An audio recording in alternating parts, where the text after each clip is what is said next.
It has 10 ribs.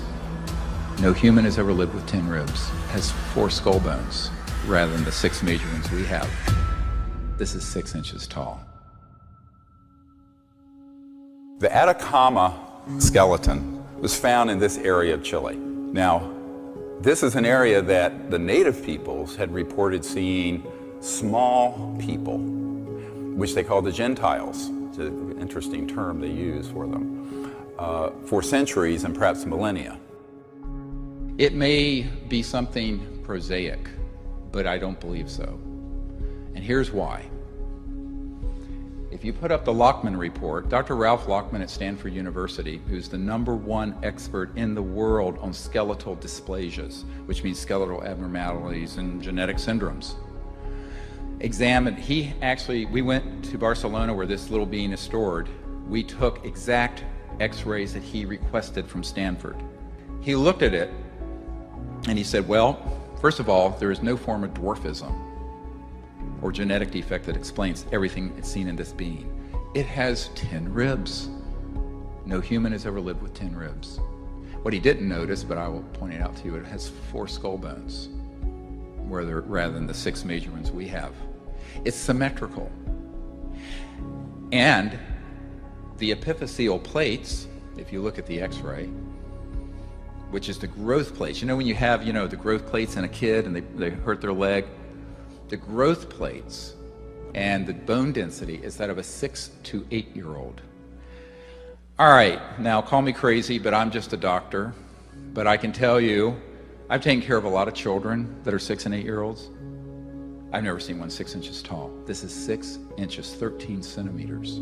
What 6 to 8-year-old can live to be only 6 inches tall? Number 1. Number 2, how did it live? It was found in the driest place on earth, the Atacama Desert in Chile, northern Chile. It is estimated to be in many decades and probably hundreds of years old. There was no neonatal intensive care unit in Chile at that time. There may not be now. And even at the best neonatal intensive care unit in the world today, you could not keep this person, for lack of a better word, alive.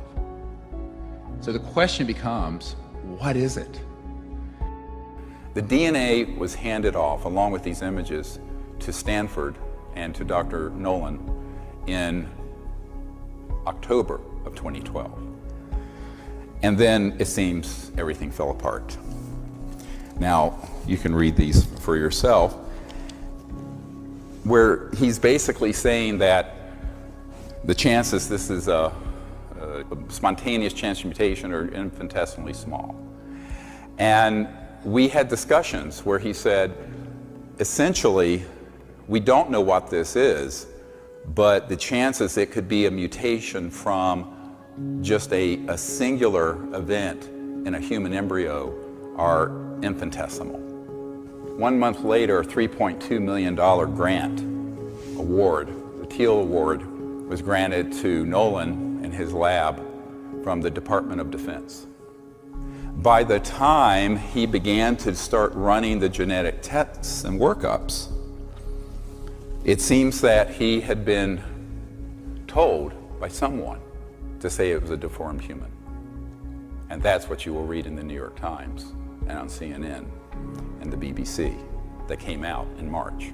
What you find is that there is an orchestration of a release of information mixed with disinformation coming from what the CIA official calls the rat pack that's been running scams on the public for decades.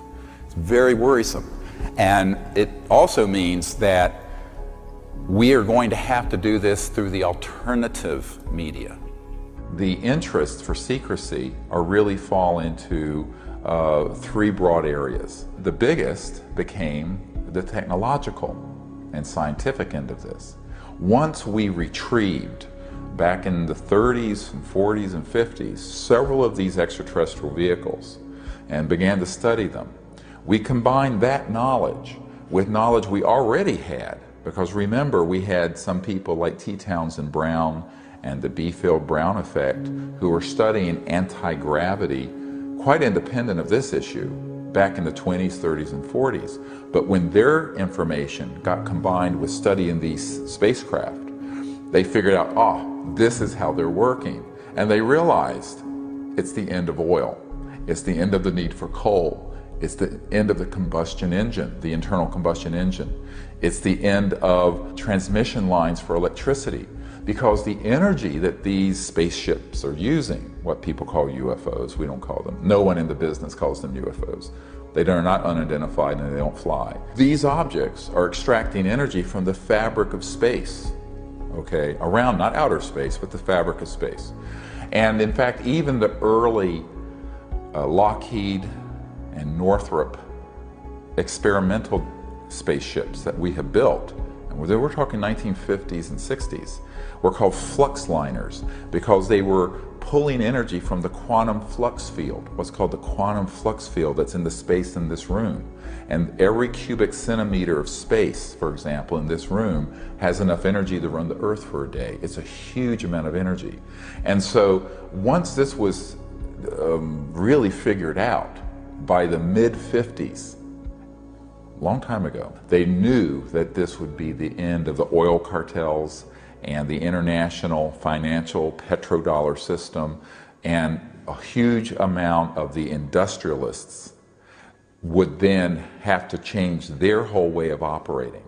Because think about it, what happens when every village in India or sub-Saharan Africa can have a device that looks like a generator, and it's extracting energy from this quantum flux field? Suddenly, you have an economic growth all over the world. And this is a wonderful thing. It would be the end of poverty, but it would also be the end of the economic hegemony, where Europe and America, with 600 million people, dominate the whole global economy. So this is a huge geopolitical problem. And so the issue isn't about just money, it's about power. Who has the power? How the Earth is run, who is running Earth? And then you have another issue, and that is there are people who view the world as they understand it. And in America we have a saying, if you wear rose-colored glasses, you see everything in the world is rose-colored. But if you're wearing glasses that are conflict-colored, colored with a sort of paranoid and militaristic view of the world, you're going to view these visitors as a threat, and you're going to respond to them as a threat, even though there's no evidence that they're a threat. I want to be very clear on this. There's no objective evidence that anyone has been harmed by these visitors, and there's certainly no evidence that they're a threat to us. There's a lot of evidence, however, that they're concerned about our threat to the peace and the order of space. Why? Because our technological capabilities and our weapons have surpassed our social and spiritual development, clearly. And we are at that stage in the evolution of a global civilization where our science and technology has gotten way out there, but our social and spiritual is lagging. And this is that danger zone. And Earth is in this danger zone now. And they know this. These visitors from other civilizations, other planets know this. So, unfortunately, I think that they have had a great concern about our nuclear facilities. We know this. We have colonels and lieutenant colonels who are Strategic Air Command and the Atomic Energy Commission who have testified at disclosureproject.org that every single one of our nuclear weapons storage areas have been visited by these ET spacecraft because they were obviously concerned. And in the Soviet Union also, and in Russia. We have spoken to people with the KGB and with their space command. And so it's clear that they have that concern, but that doesn't mean that they're hostile towards Earth. I think they're concerned about human hostility. Remember, this is not particularly good news for you. It's good news for humanity and for the Earth and for the environment. But there's only a few hundred people and corporations who really control the world economy. And this information would change forever their grip on that power. Now, they would still have a lot of money, but it's not about money. You and I think of money, can I afford to put my son or daughter to college, or buy a home, or what have you. They're viewing it as power, the geopolitical control. So it's a power issue. And this would change geopolitics forever.